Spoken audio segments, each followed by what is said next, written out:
Ladies and gentlemen, welcome to Who or Whom, the show that's every English major's favorite and absolutely no one else's.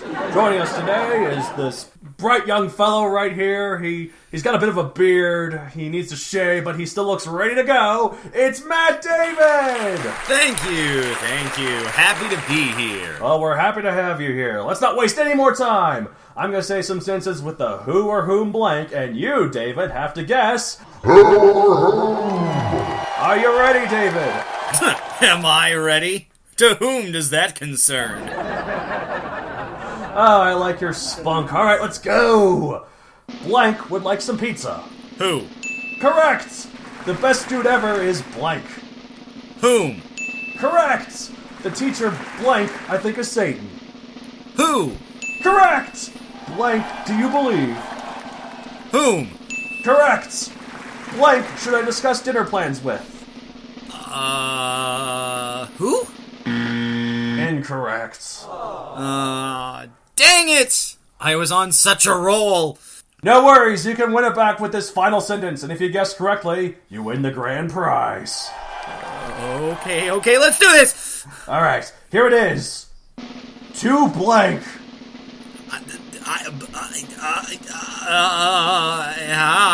Come on, time's running out. You can do it. Come on, man. Home. Correct. You've won who or whom. This has always been my dream, and it's finally come true. Oh, we're so excited for you. Now to present your grand prize. You get to host the rest of the podcast with me. What? Thanks, David, for participating. Welcome, fellow nerds, to another episode of The Ritwit, the show where sometimes we decide not to do a theme song for absolutely no reason. I'm Matt Donald. And I'm Matt David. And here we are. Boom, boom, boom, boom. I don't know what that last part was. Anyways, well, thought we'd do something a little bit different this month. Didn't we, David? Yes, we did something very different this month, Donald. And we like to mix it up, like to keep it fresh. In the bedroom with Lysol. Oh, God. Okay, that's it. This podcast is over. Get out of here. I'm gonna find a new co-host.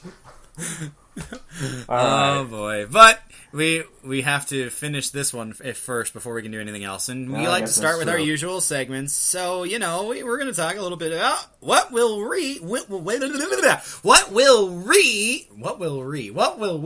you want just me to say it, David? What we will rip off this month. There, was that so hard? Well, you reversed the wording that I had, but apparently that was the problem. What will we at the I see, okay. rip off this month? Alright, well, let's see, I think I'll let you go first last time. I think you talked about your dumb Power Rangers train thing. So it wasn't Power Rangers, but yeah, whatever, go ahead. Whatever it was, I don't know, go first. Tokujiro something. I mean, no, it's alright. I shouldn't call it dumb. We all have our own interests, because you probably think my thing is pretty dumb. In fact, you've specifically said you're not really a fan of this kind of genre. So, which is actually the same genre that I was referring to, by the way. Oh, well, there you go. Okay. I actually saw this last month. I didn't talk about it because I wanted to talk about Fern Gully too much, I guess. Well, that and Moana. I saw Kong Skull Island. I really liked it. A lot of people were like, kind of, it's pretty good, or like, it's fine. I think it's really good. Like, I really like creature features, but I also think it was really beautifully shot. Like, not just the action sequences. There was always at least one shot in every scene that was, like, creative, or, like, unique, or, like, really just interesting. Like, not just like, oh, wow, that's a cool from an action standpoint. It's just cool from a filmmaking standpoint, if that makes any sense. Like, specifically at one part, during one of the action sequences, at the beginning, when Kong is, like, doing a rampage against all these helicopters, at one point you see him grab one of the helicopters and, like, it blacks out. But the way the screen is set, because, like, these are the military helicopters where the sides are open, It's like, it's sets where, like, you're looking at the helicopter from the side view, you see these two soldiers sitting here, and Kong is moving it, but it's like they're on the screen, and they're watching it from the Kong, like, come out, but, like, the camera's moving with the helicopter, if it makes any sense, so it's like they're just sitting there while the Kong is moving it around, but the camera's fixed to the helicopter. Does this make any sense? I don't know, it's a really cool shot. It makes it feel like you're in the helicopter with them. I don't know if I'm describing it too well. Well, I can kind of see it, but admittedly the image is lacking because I haven't seen the movie, but... Right, but, like, and there's a lot of beautiful cinematography with it. It's weird to see Tom Hiddleston in normal clothes. It really highlights, though, how epic his voice is. Like, you don't really think about it too much when he's already... Did he speak in his normal voice? Yeah, he wasn't American. His character was British. So that seems right, somehow. Yeah, no, it wouldn't make sense to do some dumb American accents, so... But no, he was British, and he was just wearing, like, a t-shirt and jeans, but he talked exactly like Loki, and I'm like, wow, you have a really epic voice, because usually it's easier to hide when he's in, like, the crazy Asgardian clothes, and in crazy Asgardian situations. So if it's just a normal guy at the beginning at a pool table, and his talks to say, it's hard to explain. I'm really bad at describing things this month. Well, that and scripting. What? Yeah, well... I'm going to edit that part out, so let's don't ruin the mystique. I'm flawless at scripting. Yes, listeners will never know. They will never know. I will use that neuralizer on them. Neuralizer. Does that work without visuals? Nah, it doesn't. Of course not. I imagine you'd have to see the light to be blinded by it. But anyway. Anyways. But so, no, I really like that. I really like creature features. I need to write more of them. That's how I'm going to rip it off. I would like to write more creature features. I've always liked the whole... mystical island that no one has ever seen before. Mysterious more than mystical, I guess. And there's a lot of weird creatures on it.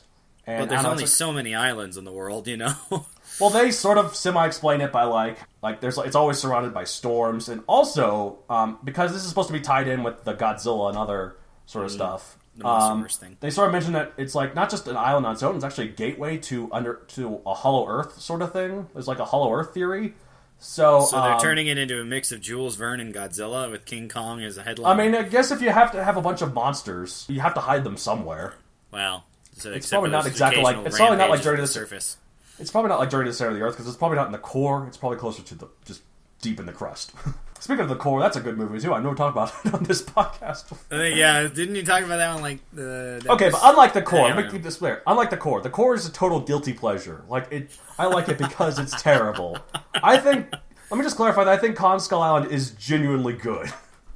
So, let me just clarify that. You liked the last Kong movie too, as I recall. Right, but anyways, that's why I ripped off. I'm going to rip off him this month. How about you? I've been doing some reading. I don't get a chance to get through many books, but one of the things that I've been doing is I brought some books back with me, and I managed to get through a couple of them. Well, no, that's not entirely correct. I finished one and I started another one. The first one is a book called The Fun House. It's by Dean Koontz. Originally, it was published under a pseudonym, but the idea that I'm taking from that is that despite our best plans, sometimes we end up like the people that come before us. That whole with those who don't learn from history are doomed to repeat it. Without spoiling much of the plot of The Fun House, one of the focus characters is this mother who had a troubled childhood because her mother was so Bible-thumping Catholic. And she left the home at 21, basically as soon as she could get away, and she started having a life on her own. But something happened to her that was so extreme, so extraordinary, that she went back to that faith that she had been forced into as a coping mechanism. And so in her own time, when she started mothering her own child, she became that same mother, even though she hated the way her mom did it. And so it's not like you plan. It's not like you plan to end up the same way as people that you don't appreciate what they do. But sometimes it just happens. And so it's like young Frankenstein. Yeah, how Dr. Frankenstein does end up taking his grandfather's work because he just sees it actually might work, kind of a thing. Well, Speaking of which, rest in peace, Gene Wilder. Exemplified by him being but then Dr. Frankenstein, is everything okay? Frankenstein! My name is Frankenstein! And that's when he finally accepts his role. Anyways. I love that scene. But anyway, the book that I'm Gene currently... Wilder, man. May he rest in peace. Well, thanks for repeating what you didn't hear me say. But anyway... I didn't hear you say it. I think there's something weird with the audio feed. It's alright, I'm going to edit it out flawlessly again. The one I'm on right now is a book I've read before. It is The Treasure of Khan by Clive Cussler. It's another of his Dirk Pitt novels. Actually, it's funny because his son helps him co-author this one. Oh, nice. But anyway, Clive Cussler makes an appearance as a character. by Khan, you mean Khan and not Kong, like Kong Skull Island, so K-O-N-G. Yes, I mean okay. Khan as in Genghis Khan. And just wanted to clarify for our Empire. listeners who are only hearing it, so. Sure. Anyways, but anyway, this book has a couple of different prologues, and one of them goes back all the way to, what was it, the 14th century, I think? When China was trying to take over... Well, right, but they were trying to take over... Mongolia was trying to take over China, and Kublai Khan, who was the leader at that time, did not have any luck because major storms wiped out his naval forces every time they tried doing it. And then there was a second thing where an archaeologist in the early 20th century, this is like the 1930s, I believe it was 1937, found... So Indiana Jones time. Okay, go on. Well, sure. He excavated this tomb, and they found something that pointed to the burial site for Genghis Khan himself. Ooh. And his aide, the British excavator archaeologist's aide, was a Mongolian. And the Mongolian duped him to get the map to where Genghis Khan was interred. And this idea in the 1930s ends up coming in the basically present day setting. I don't know exactly what year it is. Right, because this is the Dirk Pitt novel you said, right? Yeah, this is a Dirk Pitt novel, but it's a much later one too. Like there have been more than 20 stories involving Dirk Pitt, and this one is one of the more recent ones. And so it has this family who apparently descended from Chinggis, which is the traditional name of Genghis Khan. The world knows it as Genghis Khan, but probably an anglicized translation, so makes sense. Perhaps I don't know if it's the actual. I don't know if it's the actual anglicization or not. But anyway, the point being that they have this plan to essentially restore the glory of the Mongolian Empire in the name of their founding father, Genghis. They're as part of the Golden Clan, and this plan is so meticulous, and it takes forever to execute. And sometimes. Honestly, the best plans, they matriculate over longer stretches of time. So hopefully I can use that idea in one of my stories somewhere along the line. Don't know what that's going to look like. It's always nice to have villains that like you can tell they've been planning things for a while. I've always been a fan of those kind of villains. What I really like about the Dirk Pitt sort of novels is that they tend to have plots that seem like the typical Indiana Jones, the world is at stake, there's like an evil organization taking over, but it's entirely made with, like, there's no fantasy elements or sci-fi elements. It's all people, like, doing people things. But he somehow uses it, like, to make it a typical Indiana Jones plot, but in a real way, if that makes any sense. Like, so there's none of the fantastical, but it's just as much of the adventure. Right, like, it's just as pulpy, if that makes any sense. Pulp hero, okay, I can see where you're going with that. So I like that. It's one of those things to me that Dirk Pitt is... I really enjoy Dirk Pitt because he's kind of like... Not an everyman's James Bond, but it's amazing. His career is oddly specific, and yet he seems to have a basic knowledge of just about everything, it seems. He's a diver, right? He dives. He's an archaeological diver? Well, I don't know about archaeological diver, but he works for the National Underwater and Marine Agency, or NUMA, acronym NUMA.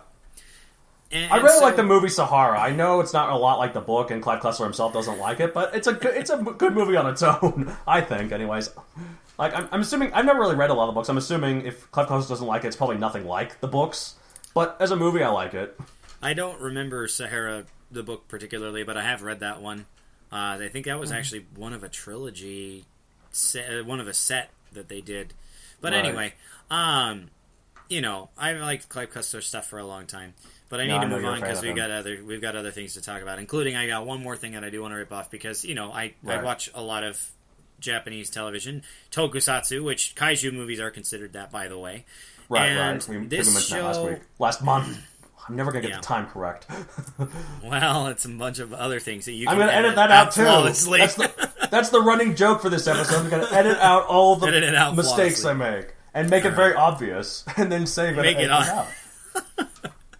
Well, does that mean you have to edit out all the sayings that you edited out flawlessly? Anyway. No, why would I? This show, though, the one that I got my chance to watch recently, was one of the original tokusatsu shows. So, like, most Western viewers realize that the Super Sentai series, which became Power Rangers in the States, has gone on for a long time. Obviously, There are other series as well, the biggest one being Kamen Rider, but this series is actually older than both.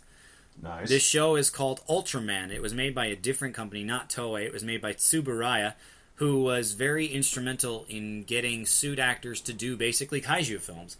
And the show came out in 1966. It was called Ultraman. It's not the only one to have good that year title, for campy sci-fi TV shows. Batman, which is why I'm adding the fact that it was the 1966 version, because there are a couple other Ultraman shows.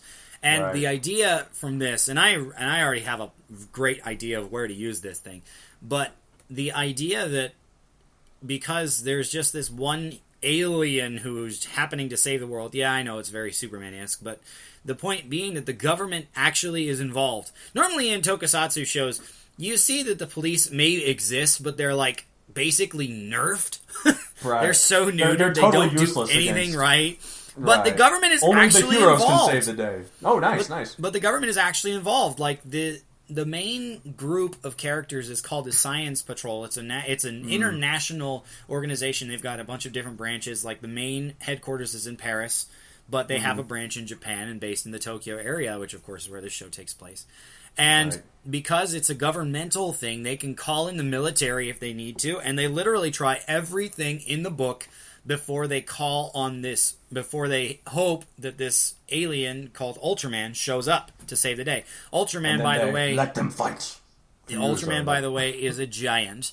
In Japanese, the term is Kyodai hero. And essentially, Ultraman is just is a separate character. He's an alien from the land of light. I'm not going to go into the major explanations. So heaven.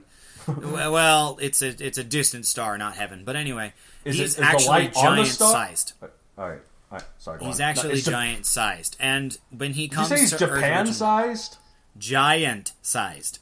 He's not the size of the entire Japan. No, the entire Japan. Oh my god! All right, keep going. He is giant-sized, and when he comes to Earth the first time, he finds this guy, a very capable fellow, but this guy of the Science Patrol was about to die. He was in an accident. He was in an accident, and so Ultraman offered, I will extend your life and allow you to call me, essentially, to fight with me.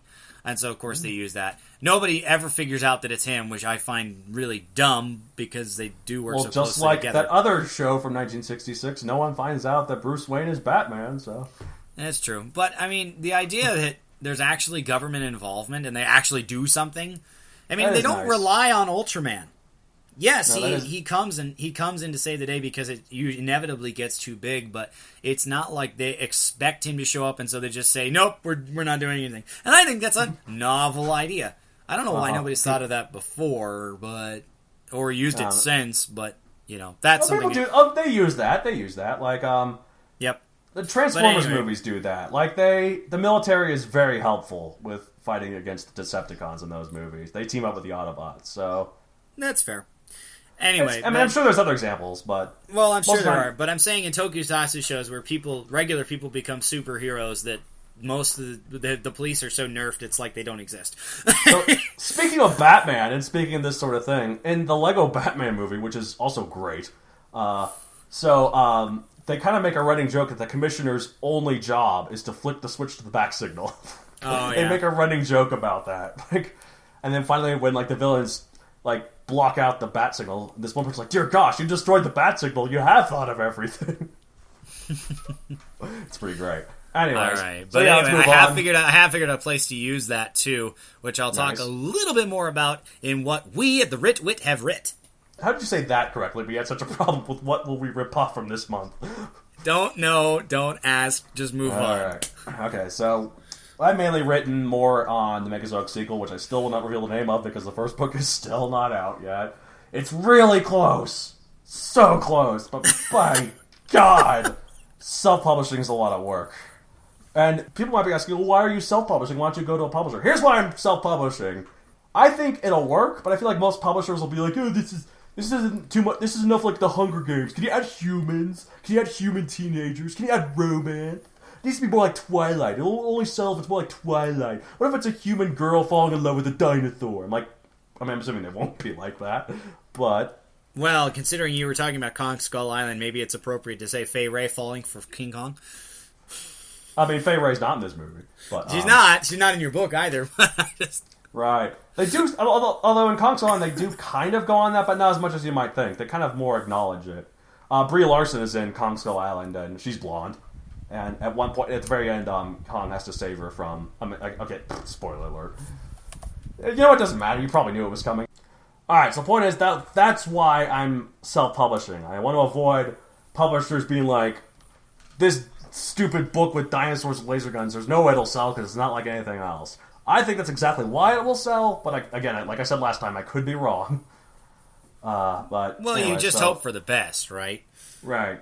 That's all I can do, so... Yeah. I am getting some early feedback, though, from my pre-reviewers, and the responses are 100% positive so far. The most negative thing I've gotten was someone being like, this isn't the normally kind of the stuff I would read, but I really do like it still. Like, and I asked her, what is this kind of stuff you normally read? And she's like, Stephen King. I'm like, yeah, this is nothing like that. I'm not Stephen King.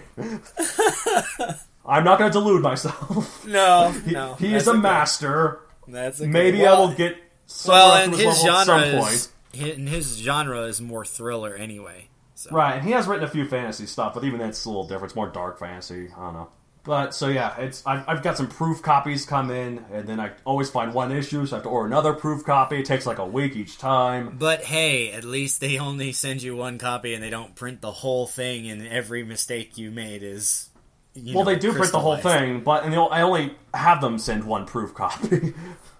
I could have them send as many as they wanted. So what do they do with it? Do they use it as... To use the one we talked about last episode, do they use it as toilet paper? No, I keep all of them. They print them on demand. How many copies do they send you? They send me one. I tell them to send me one, so they send me one. Though? Do they only make one, though? Yeah, like, the way this works on Amazon, they print by demand. Oh, so you asked for one, and they sent you one, and then you... Okay, yes. Got it. So if you asked for 5 proof copies, what would you do? I'd get 5 proof copies. Give one to your parents and see if they find any extra silly mistakes you missed, right? Right. Anyway, you got anything else planned for the near future? I'm working on a story for a collaborative sort of... It helps me with our collaborative story that we're planning, which next episode we might talk about that. Spoiler alert. Maybe, I don't know. We'll see. Who knows? We got to decide that. Anyway. It's one of our ideas for our episodes that we could have in the future. I've got a lot of them. Point is, I'm working on a prequel that's just for me, that's just about my character in it. That'll hopefully help me get more into this collaborative story, because for me it's a little difficult, and hopefully this will make it easier for me. So, I've been planning that. So I'm pretty excited about that. That's pretty much what me at the Ritwit have writ. No, what am I doing? I'm an English word. What I at the Ritwit have writ. Whom are you talking about? Anyway. You're using that incorrectly. Wait, where are you? I don't know anymore! You're the English major. Anyway. I failed my major. What have you writ? Well, let me tell you about it. I was working on... I told you that government involvement idea I'm planning to use. I'm not to that point yet. I'm not even close. But in my story Pulsar that I was telling you about last episode, I am definitely going to incorporate that. I already have this line in mind that this character who is not does not have an armor sends out this gigantic robot as support. And his commanding officer, or basically his connection, is like, do you realize how expensive that is to send out? And the guy responds, do you think I choose when these giant monsters show up? Right. If we could choose, we would just say they wouldn't show up. That's generally how it is. Right.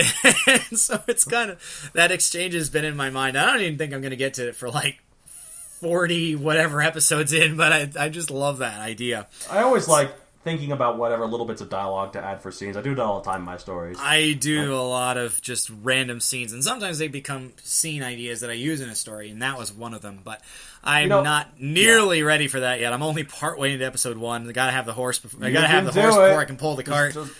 I know. I gotta keep plugging away. I gotta make it. A very consistent thing, as we talked about. Thanks, Dory. Well, anyway, no problem, Marlin. I don't know. Anyways, I mentioned before on this podcast Starburst. I do that with a co-author, different one, and I'm almost through the saga. But I hate to admit that I kind of need a little bit of pressure put on me. And I feel bad because you said that you want us to ask you every day, how have you been creative? And I think I've asked you, and that was like you want to do it every day for the whole year. We're almost into May, and I think I might have asked you 5 times.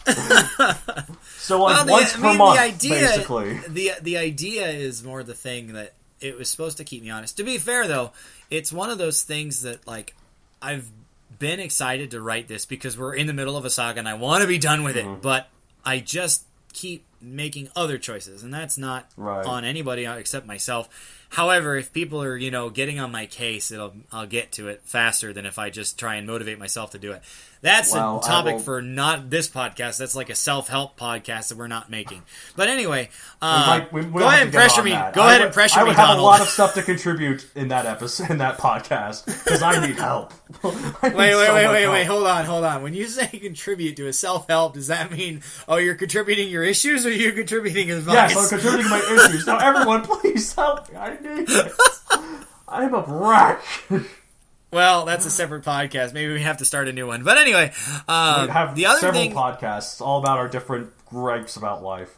Well, gripes about life and different passions and stuff. We could do a BIONICLE podcast. Wouldn't that be fun? That would be fun. Hey, well, except for maybe it only lasts like a few episodes since BIONICLE's not really happening much now. But. There's some podcasts that only go like a couple episodes, and that's their entire plan. Well, maybe it's a variety podcast. So, like, we just talk until we don't have things to talk about, and we find another topic. But anyway, let's stop planning other things to talk about. We're really making a lot of filler here. Let's talk about our topic, shall we? I'm sorry. One more thing that I have been writing, and this is a bit of an offshoot. Last month, I mentioned that Donald here had given me an idea for our collaborative characters. It was a bit of a different take, whereas this one is also involving the same characters, but I've narrowed the cast down a little bit, and it's just an original story idea that I had, and I'm really excited with it so far. I mean, consider that in the, not even 10 hours writing time, I managed to get 20 pages done already. Nice. Good job. So, I clap with approval. But, it's one of those things. It's just going to be a one-shot, although it certainly is looking to be longer than a normal one-shot that I've written. But, hey, if it's a good idea, just go with it until it's done. And so that's what I'm going to do. It involves, my character and then one of our friends. We need to get him on the podcast as like a co-host or a guest host or something. But, well, he can do it now, so yeah. Well, maybe. But anyway, no, it's the other one. Oh. Well, he can also do it. He could, but... They can all do it. Let's get a 4-man person Let's do it. But anyway, let's not forget our dear medical expert friend. I actually used that line, by the way. But anyway. Nice, good job. And let's not forget my mother. She always wants to be on. No, she doesn't. But well, wait. Are you talking about the AE crew, or are you talking about the podcast? But anyway, I'm talking about my literal mother. Yes, I understand your literal mother. I'm just saying she wants to be. She wants to be on the AE crew. She's really that's what I was referencing. What did you think I was? She was the team mom. Oh, thanks. But anyways, enough. Thanks, mom. Goddamn filler. Just let's talk about flawlessly. World building, damn it. We're building the world of this podcast. Come on. We're info dumping the world of this podcast. No, we're not info dumping yet. Because it's not info, we're just blathering. But, I mean, just edit it out flawlessly, right? Running joke. Anyway. This month we're going to talk about world building, aren't we, David? Yeah, especially because, we brushed on it a little bit when we talked about fantasy. Our very first episode. Back in the pilot, I think, but which was been over a year now. 7 episodes in, we made it a year. Congrats. Hey, I think part of it's because we had the 9-month gap that had nothing to do with pregnancy. Right. Anyways, so it's been over a year now. Cool. My biggest question was that, we talk about fantasy. And there are other genres of books. How does world building change between genres? Is kind of world building in general, but that was the big question that brought this idea up. I was nervous about doing this episode at first because I thought it would be just a rehash of a fantasy episode. But you brought up the point. No, it doesn't have to be fantasy at all. It doesn't have to be anything. It doesn't even have to be anything other than contemporary. It could still have world building. world building on its own just basically means setting up the environment that the story takes place in. And I think that's what it means anyways. Sure. Like, world building can be as complicated as the languages of Tolkien and the races of Tolkien and thousands of years of Tolkien and other things that aren't Tolkien that I can't think of right now. But it can also be, to use a completely contemporary example, I mean, not contemporary, it was in the 90s, but it was contemporary at the time. Friends was a contemporary sitcom. No sci-fi fantasy whatsoever. It was just about friends hanging out. However, Joey and Chandler were in one apartment. Monica and Rachel, that would be later in the show. Monica and Rachel were on the other of the apartment on the other side of the hall, and Central Perk was beneath them. That's world building. Yeah. Like, that's very basic world building, but that still counts. So. Well, I mean, you have to establish that. I mean, that I would almost call setting building more than world building, but the idea remains it's the same sort of idea, just on a smaller scale. But yeah, right. That the idea remains the world of the show. So yeah, yes, every different idea, there is something different about it, or else it'd just be reading nonfiction, right? Right. Theoretically, right, exactly. And so the idea of changing between genres. Consider this that. Like, if it was a sliding scale where one end is high fantasy, where it needs, like, the most world building, in my opinion, you're talking that's, like, the upper end, the 10 of your scale. Whereas slice of life, Middletown, whatever country you reside in, is lower end. It's definitely, like, you might establish Central Perk, you might establish that they live, like, right across the hall from each other, but other than that, there really isn't much that you need to address. Right. I guess that Rachel for a bit worked at the coffee shop for her first few seasons. So, and so finding the balance, or I should ask because I plan. You see what I'm planning. Is it okay to go on? Absolutely. Yeah. Okay. Let's get finding the balance. My rule of thumb is that the more elements you specifically point out to be different should be somewhere for the reader too. Right. I mean. If you're going to have... Well, I'll talk about that example later. But, like, if the creatures aren't humanoid and you have to describe them, then that counts as world building, right? Right. It just means finding ways to put it in adequately. Which is a exactly. segue to our next point, which is how do you incorporate it into your writing? There are a couple of different ways to do this. A couple that I listed. What about having the whole guidebook... Like the Saga of Fire and Ice have those. They're very informative, but so few people are actually interested in seeing everything that's there. That's more for the diehard fans. Right. So. Or you could just do it as needed and skip a lot. Or you could do the info... No, don't do the info dump! That's called the Silmarillion. How do you pronounce that Silmarillion? Damn word from Tolkien? Silmarillion was not an info dump, but it was a very... It wasn't an info dump. My God, it was the most info dumpiest info dump there ever was been info dumped. It was not an info dump. It was essentially It was such an info dump. It's like it took a dump on all the info. It was like info crap. It was essentially a history, though, and that was its purpose. That's called info dumping. But like, it wasn't meant to be published because it was such an info dump. I shouldn't crap on it too much. It's Tolkien. Tolkien's great. Long live Tolkien. But the point is, he didn't want it to be published. That was actually basically just his notes for himself. And it was only published after he died. But it tells you how fascinating his notes were and how well he built his own world, that they did publish it because it was so valuable. Yeah, well, his son, Christopher Tolkien, published it, yeah. Like, he gathered it all up and published it, so. Anyway, how do you incorporate it into your writing, Donald? Like, basically have it flow naturally into the story and plot. Like, an example I gave earlier, Back to the Future. This isn't my writing. I wish it was. But I was 6 years away from being born by the time the first movie came out. Not even a twinkle. By the time I was born, the trilogy was finished, too, so... in Back to the Future, the flux capacitor, it's a specific thing that's made up for it. And what it takes to get charged, 1.21 gigawatts. It's gigawatts, but he uses the more archaic pronunciation for it. I didn't think there was an archaic pronunciation. I thought it was actually a different number. Well, it's maybe not archaic, but it's like a different kind of way to spell. It's supposed to be gigawatts. It also might have been Christopher Lloyd just reading it wrong, because back then giga was not as prominently of a word used as it is now, because gigabytes were not a thing.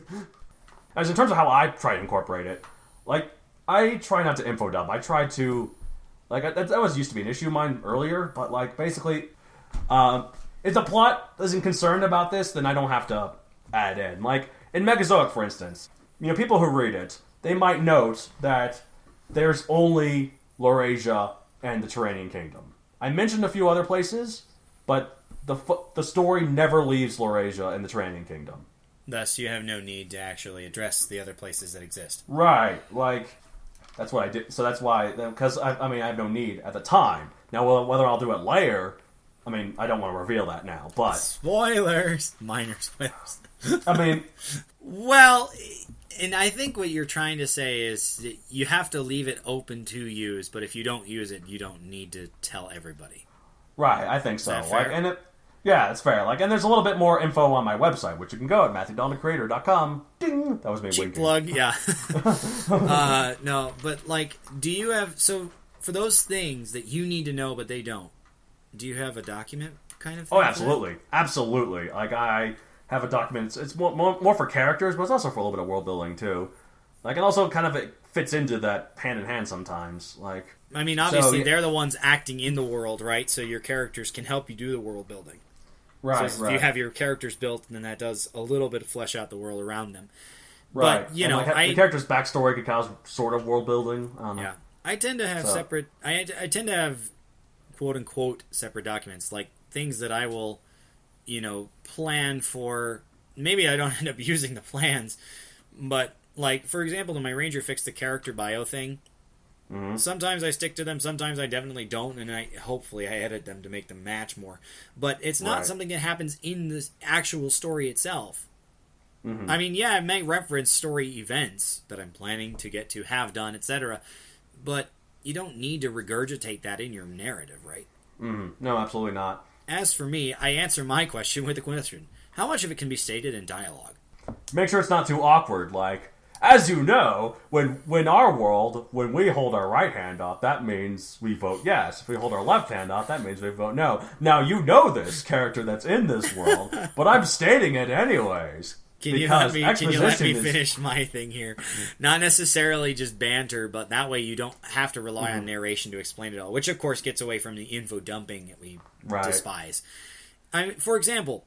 Somebody seeing an orange sky when they're used to our world might say, the sky looks so different here. Yet a native responds, your sky isn't orange? But our sky is orange on sunset and sunrises. Well, okay, no, I'm referring to more during the day, though. But, rather than simply narrating, and he saw the orange sky, you can make a simple interaction out of that. And do it that way. Yes, there's a limit to how effective that is, but as long as you can make it in dialogue, I think that's a more effective way to avoid doing it in narration, which of course is a big... We kind of talk about though in our first episode with having a focal character who isn't used to exploring the world and asking all these questions. The use of a focal character who serves as a proxy for the reader is like Alice being in Wonderland, Frodo never leaving the Shire, and thus he goes on to Middle-earth. Luke never leaving Tatooine, so he goes on to explore the galaxy. Right. That allows easier world building because he's experiencing it like we are. So exactly. He or she. If somebody is experiencing, is experiencing it for the first time, when does world building cross the line? When does it become too much? Other than shameless info dumps. When it's the Silmarillion. Okay, it's probably based on genre. The more different your world is, the more excusable it can be, right? Fine, no. Okay, yeah, that's fine. I'm sure I'm getting a bunch of fans of the Ritwits, the hundreds upon hundreds of thousands of fans of our excellent all podcast. Over the world. Yeah, they're all lining up my door with the torches and pitchforks. Some of them might even have guns. All right, but what is too much world building? Too much. Just basically when it's not part of the plot. I think a good example, sometimes it's a lot of fun to have... that can be more expansive than you might think. A lot of times, fantasy worlds have, their own little kind of games that they play, like a sport or, a card game or something. And a lot of times that's kind of filler. That's a lot of times just fun stuff. But you can incorporate it into the plot. Quidditch in Harry Potter. That's often in the plot, all the time. Him... I can't really think of an example off the top of my head right now. Other than, considering that the houses are in competition with each other, it's how he meets the biggest characters from those houses. Because, of course, most of the main characters from the houses we see were on the Quidditch teams, right? And he's had a few events happen to him, like the Rogue Grim. Bludger, the Grim, yeah, like he's been on there. And I feel bad. I don't remember the final book. Did his skills in Quidditch become useful in the final battle? I know, the final battle involved him with the Elder Wand with Voldemort. But before that, did he was he on a broom at all? I don't remember if he was on a broom, but I do know that he's been on a broom plenty of times, though. At the beginning, the 7 Harrys, yeah. But still, remember that the Resurrection Stone was encompassed in the first snitch that he caught. Right, there you go. And also him knowing how to write Sorry, spoilers for Harry Potter, by the way. We spoil Harry Potter so much on this show. Hey, it's such a good story. It's such a good story, that's why. But anyway. Well, we should have a description of Harry Potter in our... in the description of the Ritwit, we should say, by the way, don't listen to this if you don't want to get spoiled for Harry Potter. Make it so. Anyway. So, Quidditch is other games that you're thinking of? Okay, so speaking of BIONICLE, our childhood favorite, BIONICLE Mask of Light, the direct-to-DVD classic, that is remembered amongst all children of all the world fondly, just as fondly as every Disney movie ever, and maybe even Harry Potter. There is, the beginning is there's a sport called Coley, which is basically a mix of soccer, lacrosse, hockey. There's often more than 2 teams, which is kind of cool.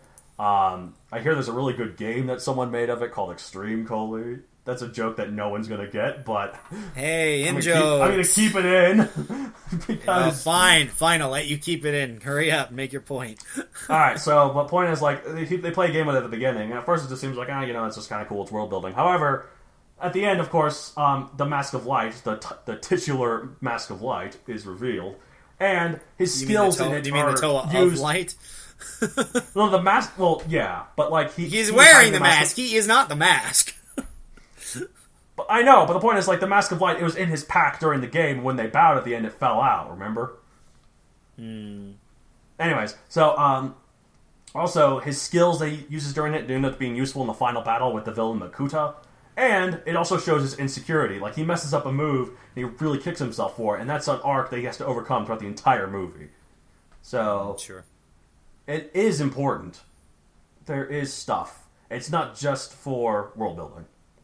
It is for world building, but they also incorporate it into the plot. And that is another example. It's the classic example, I'd say. The archetypal example.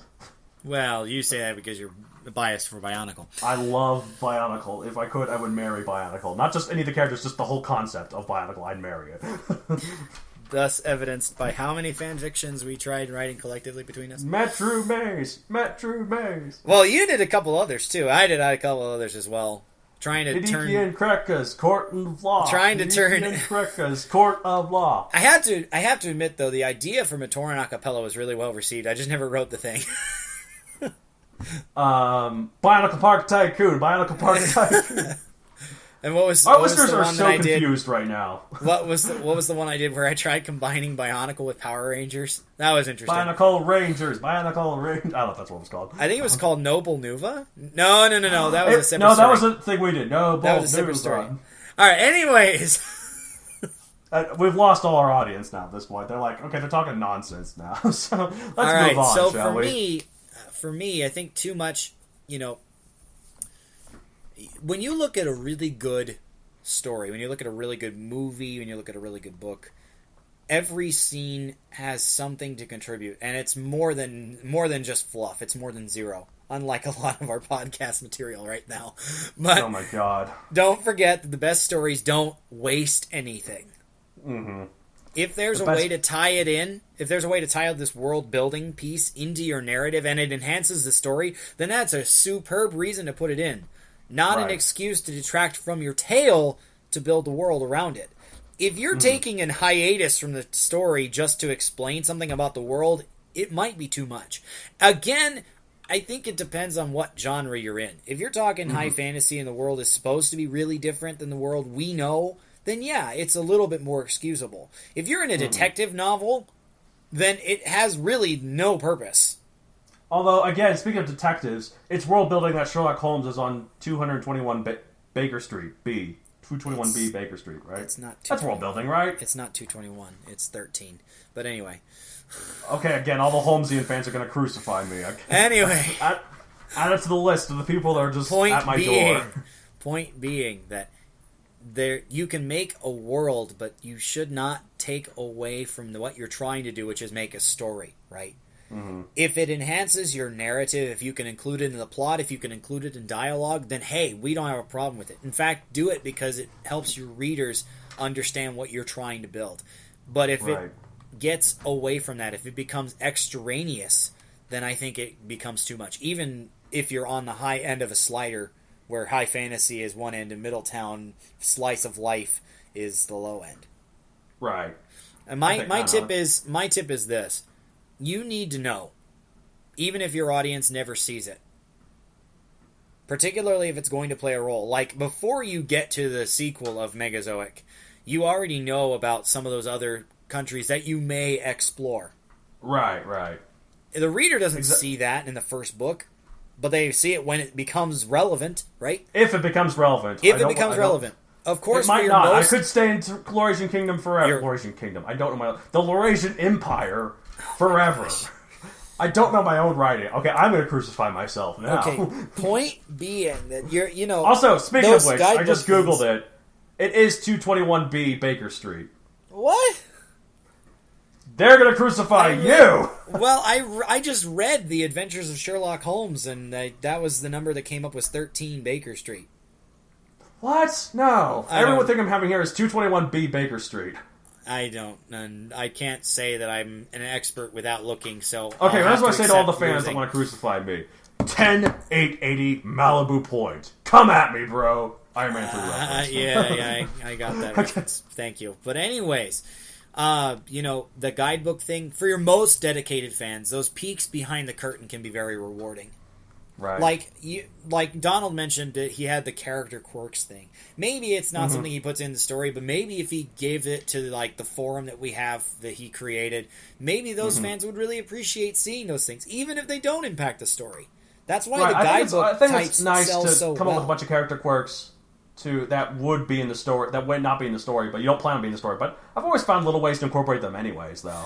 Right. Even if it's just as jokes. Right, so. But I'm saying those things that don't make the cutting room floor, those peeks behind the curtain can be really exciting for your fans. But that's my tip. Right. I think it's also good for you as the writer to have all these details. That helps it feel more alive to you, and that will be easier conveyed for the reader that you clearly know a lot about this world. And they can pick up on that. I think having that document, so you know backwards and forwards how your world works, it makes, and also people might, even if people don't know how the world works, they might point out inconsistencies that you have, and if you know how your world works inside out, even if you don't reveal it in the story, you'll be able to avoid inconsistencies.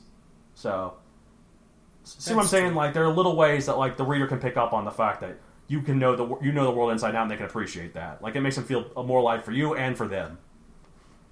So.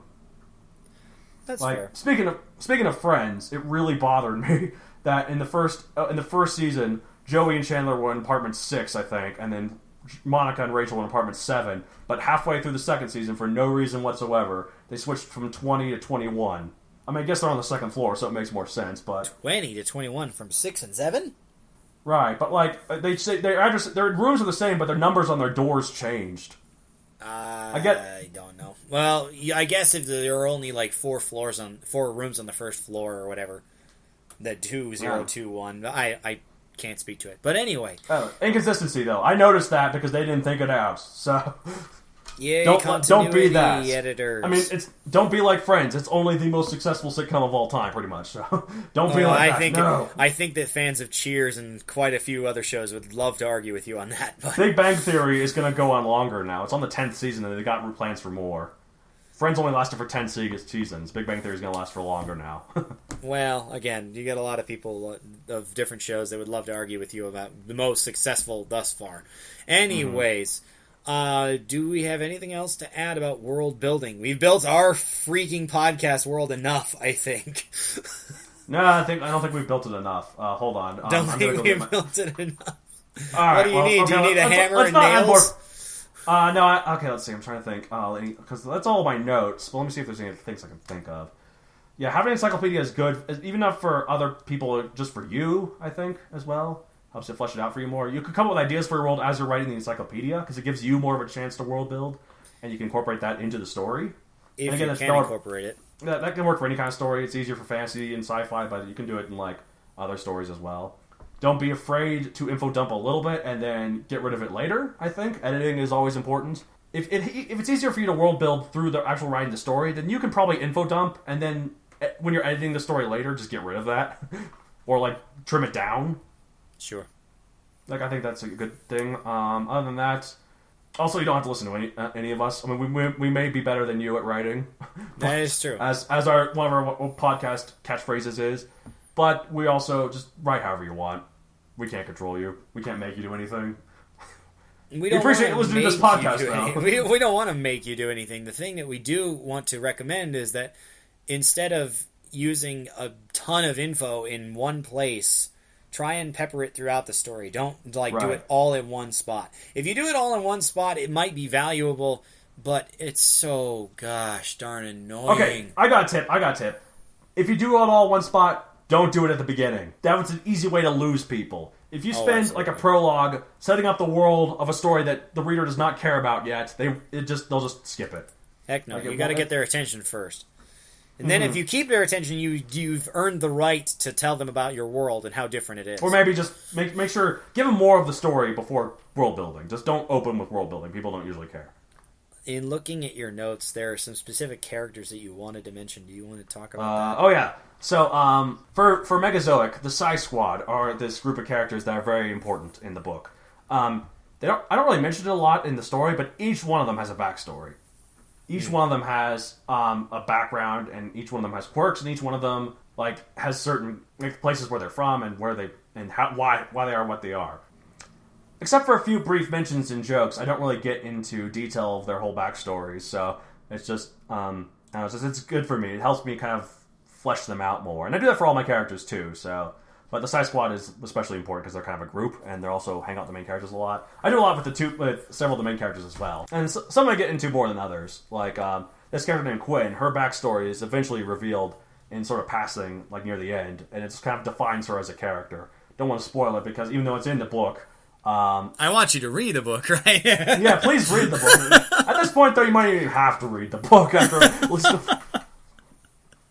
I don't know. At this point, you can't read the book, but don't wait too long. I shouldn't get too upset about it. Honestly, at this point, probably the only way people are going to discover this podcast and listen to all these episodes is if they have read the book. So, but speaking of which, where can people get a hold of us? Oh. Now, I mean, you don't have a lot to contribute, so just nod. I mean, we can't see you nod. Yes, you're correct. Alright, so if you want to get a hold of either of us, have a question for either of us, email me at mattedonaldcreator.com and mattd@matthewdonaldcreator.com for any questions or comments. If you have a specific question for me or David here, specify which one. You can use your own email system or the contact page on my website at matthewdonaldcreator.com. I don't want to spell it out again. Please tell me you're not going to spell it out every episode. You'd think they'd figure out it isn't enough. But yeah, anyway. I just like to make absolutely sure people know exactly. No, I understand. There have been people who... I mean, one of the biggest things with, the name Matt is that people insist on, unless you tell them to spell it with two T's, they like spelling it with one. See, I don't get that. People ask me that all the time. When they ask me for my name, Matt. I'm is that with one T or two? I want to say, who the hell have you seen with their name Matt that's one T? And my favorite response is, you can't walk on me, there are two T's. I get that exact same response. But anyways, if you do have questions for us, if you have comments, if you have episode ideas or things you'd like us to discuss, we'd love to see those things. Especially because, so far we've come up with all the episode ideas, but, we're just a humble podcast with only a few listeners. Hi, Mom! We'll pay you later. Anyway, yeah, we'll add you into the story later. Okay, the story. Alright, anyways. But, like, if you want to follow me specifically, though, I have a professional Facebook account, at Matthew Donald Creator, or my Twitter account, at Matthew Donald 64. Why 64? Because that's when I was born, obviously. I'm 53 years old. I know a couple episodes said I was 25. That was a complete and total lie. Yeah, I am 53. He's been working on 25 for a few years. Yeah, I've been working on 25 for the last 28 years. So, and that's why my hair is thinning. It should be thinning at this point. I'm an old man. Also, the only console I play is the Nintendo 64. I still play it every day to this day. Diddy Kong Racing! Sure, still play the Nintendo 64. Be real! Yeah. None of You've this had a PlayStation. PlayStation, Xbox, crap, what is that? It's beyond You've my had time. a PlayStation before. Many years, in fact. Anyways, alright. Well, never forget that we may be two twits who talk about ridding, but we know we're better than you. So even though we thanks for spend half listening. this episode about world building just filler. Well, I talk about how we shouldn't info dump, we shouldn't have filler in our story, and yet we look at just this info goddamn dump. episode. We just took a dump of info all over the podcast. But Indeed. hopefully Well, next time we'll be more on track. But until then, thanks for listening. I'm Matt Donald. And I'm Matt David. We'll see Thanks you for next listening. time. So long. Get out of here.